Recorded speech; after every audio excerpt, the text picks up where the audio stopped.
But Consumer New Zealand is warning that the way we buy stuff now, especially the cheap, fast products from your big online retailers like Temu and Shein, are making product safety a total headache. The recent recall of coloured play sand because of asbestos fears shows that even toys and craft materials may not be covered properly by the rules. The shopper watchdog says the old safety framework just doesn't cut it anymore, where products used to trickle into the country slowly so authorities could keep up. Now things are flying in fast and regulators are struggling to match their pace. Gemma Rasmussen is Consumer New Zealand's head of research and advocacy and argues we need stronger systems like a global online product safety registry. So potential dangerous products get flagged before they hit our shelves. And she joins us now. Gemma, good afternoon. Good afternoon. Nice to talk, Gem. A further recall has been issued for the coloured sand products sold at more than 100 stores nationwide after asbestos was detected during laboratory testing.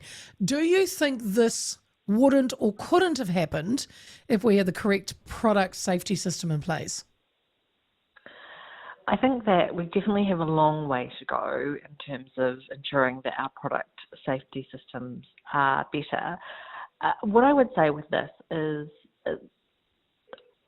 retailers like Kmart and the Warehouse, they have a lot of products that go through their stores, and it is more of a rarity that there would be a product safety issue. So they've gotten caught out here and something has fallen through the cracks, but they do tend to have pretty good systems where they do subscribe to getting products tested, particularly if it's in the lane of toys or more craft objects, because they know that the reputational risks of something like this are pretty damning, and Kmart will be feeling that right now.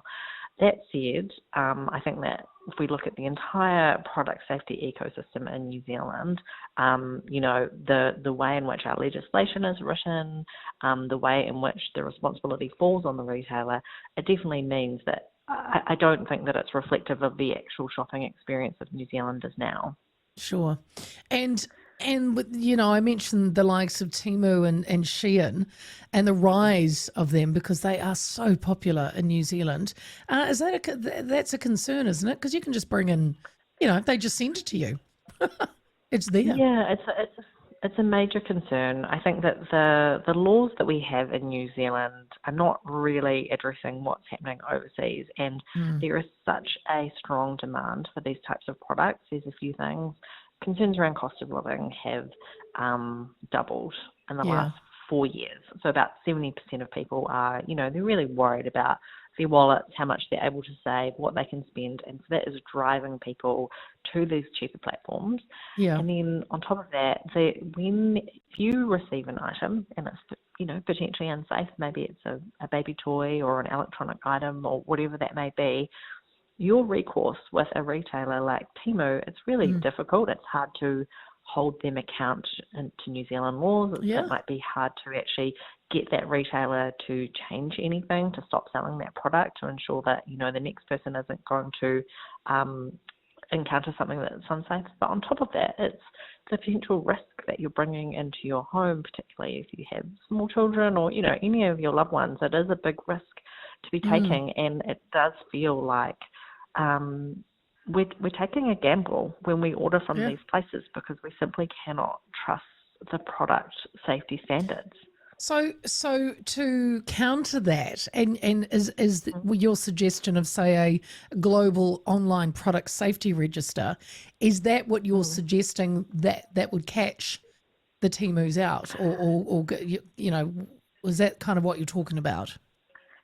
I think that there's no silver bullet, and I think that we actually need to have a number of different things in place to combat this. So I think something like a online register would be a really helpful step.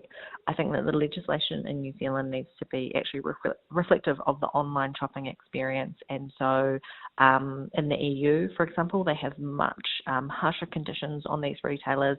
You're able to report the retailers a lot faster. They've set it up so it's very user-friendly. I think that there are examples in Australia, Canada and the EU where they are the governments are a lot more on the front foot with product safety. And then I think that there actually needs to be work between governments and the major retailers themselves, given that the onus is on the retailers.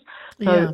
there's never going to be sort of one thing that is going to solve this, but I think that there are probably a number of measures, and we really do need our government to step up and be a little bit more involved in this.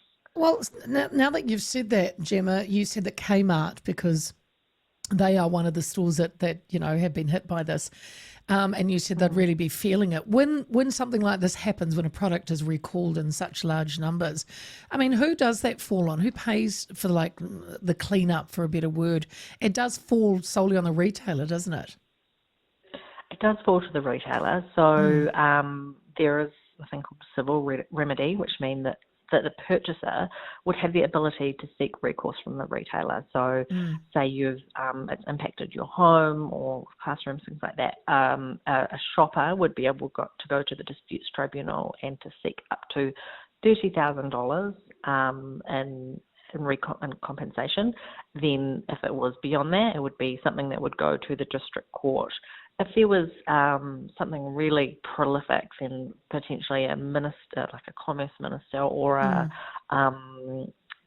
regulator could get involved, but less so for when there's one-off product safety recalls like this. But in short, the responsibility is on the retailer for any costs incurred. But we also, again, we're talking about the risk of health. Yes. And when there are accidents and things like that, well, there's not much that a retailer can do. No. So you mentioned the government, the long-term fix for this, Gemma, obviously stronger laws, or laws that are up to date, more funding, something else? Yeah, I think that for this government, obviously there's a real prioritising, especially as we're coming up to an election time where they're making a lot of promises, and we know what people are concerned about is cost of living. How can you make supermarkets more affordable? Why are energy prices so high?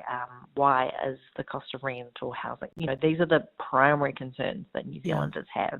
They really want that fixed from the government, and that's good and well, and it's legitimate, but we do need to be looking at these other smaller issues that are bubbling along. So if we look at the level of resourcing that MB, the Ministry for Business, has, as well as the regulator, it's probably not enough. And if we actually look at what our overseas counterparts are doing, they are far more proactive than us. So I do think that I would hope that with the level of attention that has come onto this recall and product safety in general, that there would be some fire, placed under them to do a little bit more. Yeah, I hear you. Gemma, thank you so much for your time this afternoon. That is Gemma Rasmussen, Head of Research and Advocacy at Consumer New Zealand.